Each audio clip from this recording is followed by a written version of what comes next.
आखिर बिहार के गया में क्यों नहीं उगता तुलसी का एक भी पौधा? सुनिए रोचक कथा। गया में आज भी तुलसी का पौधा नहीं उगता है और ब्राह्मण कभी भी संतुष्ट नहीं होते हैं। इसकी कथा बेहद ही रोचक है। सनातन धर्म के मोक्ष स्थलीय गया जी में विश्व पद मंदिर है, लेकिन विष्णु जी पर चढ़ने वाला तुलसी का एक भी पौधा वहां नजर नहीं आएगा। प्रीत पक्ष के दौरान पिंडदान करने गया जी में और अनेकों दूसरी जगह पर जाते हैं। ऐसा माना जाता है कि मरे हुए व्यक्ति का पिंड दान करने से उसकी आत्मा को शांति मिलती है। यदि सच्चे मन से पितरों की सद्वृत्ति की कामना पितृपक्ष में की जाए तो पितृदेवता उससे भी संतुष्ट हो जाते हैं। जैसा कि वायु पुराण में उल्लेखित है कि सीता जी ने श्रद्धा पूर्वक बिना किसी सामग्री का प्रयोग कर मात्र रेत द्वारा दशरथ जी का पिंडदान कर उनका आशीर्वाद लिया। कहा जाता है कि गया में 5 वस्तु शापित है। कोवा, फल्गु, तुलसी, ब्राह्मण वह गए। यही कारण है कि यह तुलसी का एक भी पौधा उगता नहीं है। महाब्राह्मण अर्थात महापात्र कभी संतुष्ट नहीं होते हैं। फल्गु नदी में कभी पानी नहीं ठहरता।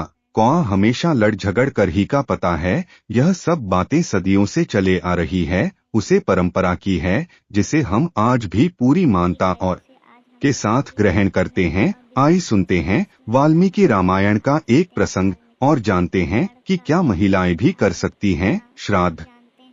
रामायण काल में जब पुत्र वियोग में राजा दशरथ की मृत्यु हो गई थी, तब वनवास पर गए उनके बड़े बेटे भगवान राम और लक्ष्मण की अनुपस्थिति में बहू सीता ने या पिंड दान की रस्म निभाई थी। वाल्मीकि रामायण में वर्णित घटना के अनुसार एक के दौरान भगवान श्री राम लक्ष्मण और माता सीता पितृपक्ष में श्राद्ध करने के लिए बिहार आ गया पहुँचे। वहां महाब्राह्मण ने श्री राम और लक्ष्मण को साथ कर्म के लिए आवश्यक सामग्री जताने के लिए कहा। इधर श्री राम व लक्ष्मण नगर की ओर सामान लाने के लिए निकले। उधर माता सीता नदी किनारे बैठी रहे। इधर दशरथ की व्यग्रता बढ़ती जा रही थी। राम और लक्ष्मण नहीं लौटे थे। इसी दौरान भूख से व्याकुल दशरथ ने माता सीता से पिंड की मांग कर दी। सीता माता असमंजस में पड़ गई। सीता माता ने दशरथ की व्याकुलता को समझते हुए यह निर्णय लिया कि वह स्वयं अपने ससुर दशरथ का पिंड दान करेगी। उन्होंने फल्गु नदी के साथ साथ वटवृक्ष, कौवा, तुलसी, ब्राह्मण, गाय को साक्षी मानकर स्वर्गीय राजा दशरथ का पिंडदान विधि विधान के साथ किया। जैसे ही उन्होंने हाथ जोड़कर प्रार्थना की तो राजा दशरथ ने सीता माता का पिंडदान स्वीकार कर लिया। सीता माता इस बात से प्रफुल्लित हुई कि उनकी पूजा दशरथ ने स्वीकार कर ली है। श्री राम जब लौटे तो उन्होंने सीता पर विश्वास नहीं किया। वह इस बात को मानने से इनकार कर गए।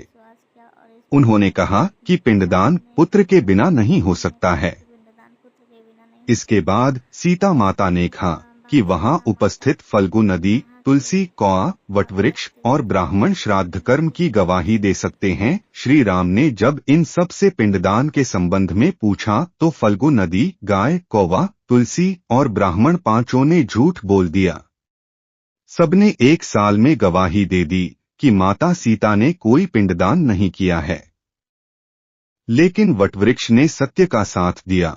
उसने श्री राम से कहा कि सीता माता ने सबको साक्षी मानकर विधिपूर्वक राजा दशरथ का पिंडदान किया। पांचों साक्षी के झूठ बोलने पर सीता माता ने क्रोधित होकर उन्हें आजीवन लाभ दे दिया।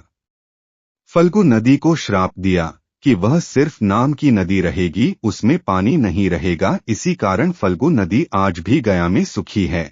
गाय को श्राप दिया कि गाय पूजनीय होकर भी सिर्फ उसके पिछले हिस्से की पूजा की जाएगी और गाय को खाने के लिए दरबदर भटकना पड़ेगा। आज भी हिंदू धर्म में गाय के सिर्फ पिछले हिस्से की पूजा की जाती है। सीता माता में गया के महाब्राह्मण को कभी भी संतुष्ट न होने और कितना भी मिले उसकी दरिद्रता हमेशा बनी रहेगी, ऐसा श्राप दिया।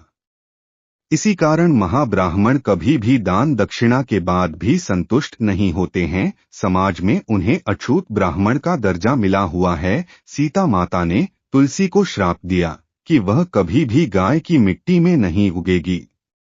क्या आज तक सत्य है कि गाय की मिट्टी में तुलसी नहीं उगाया जाता है? कौवा को हमेशा कल खाने का श्राप दिया था और आज भी खाना अकेले नहीं खाता है।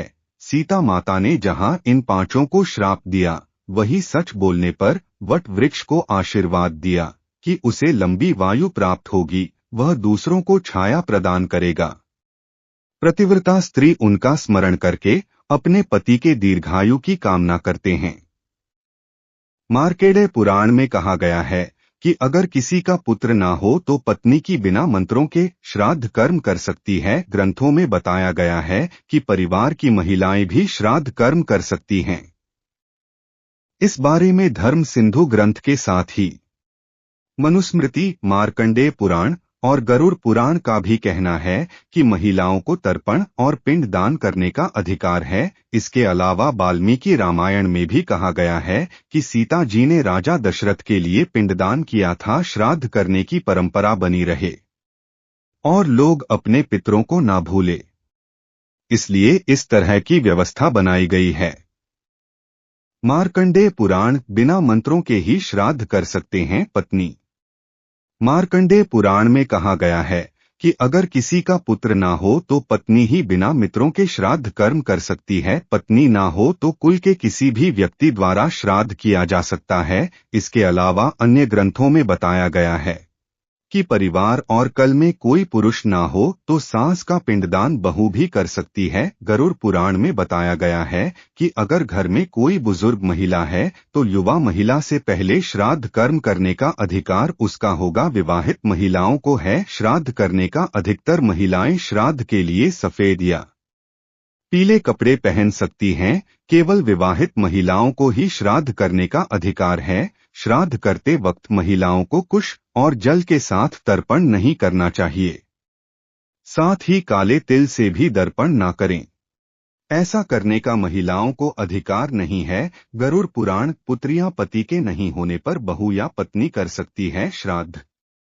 कौन श्राद्ध कर सकता है, इस बारे में गरुड़ पुराण के 11वें अध्याय में बताया गया है। उसमें कहा गया है कि ज्येष्ठ पुत्र या कनिष्ठ पुत्र के अभाव में बहू पत्नी को श्राद्ध करने का अधिकार है। इसमें ज्येष्ठ पुत्री या एकमात्र पुत्री भी शामिल है। अगर पत्नी भी जीवित न हो तो सगा भाई अथवा भतीजा, भांजा, नाती, पोता आदि कोई भी श्राद्ध कर सकता है। इन सब के अभाव में शिष्य, मित्र, कोई भी रिश्तेदार अथवा कुल पुरोहित मृतक का श्राद्ध कर सकता है। इस प्रकार परिवार के पुरुष सदस्य के अभाव में कोई भी महिला सदस्य व्रत लेकर पितरों का श्राद्ध तर्पण कर सकती है। जय श्री राम। दोस्तों, आपको यह जानकारी कैसी लगी कृपया कमेंट करके जरूर बताइए। वीडियो पसंद आए तो लाइक करें और ऐसे ही और भी बहुत सारी कहानी को सुनने के लिए चैनल को सब्सक्राइब जरूर करें। धन्यवाद दोस्तों।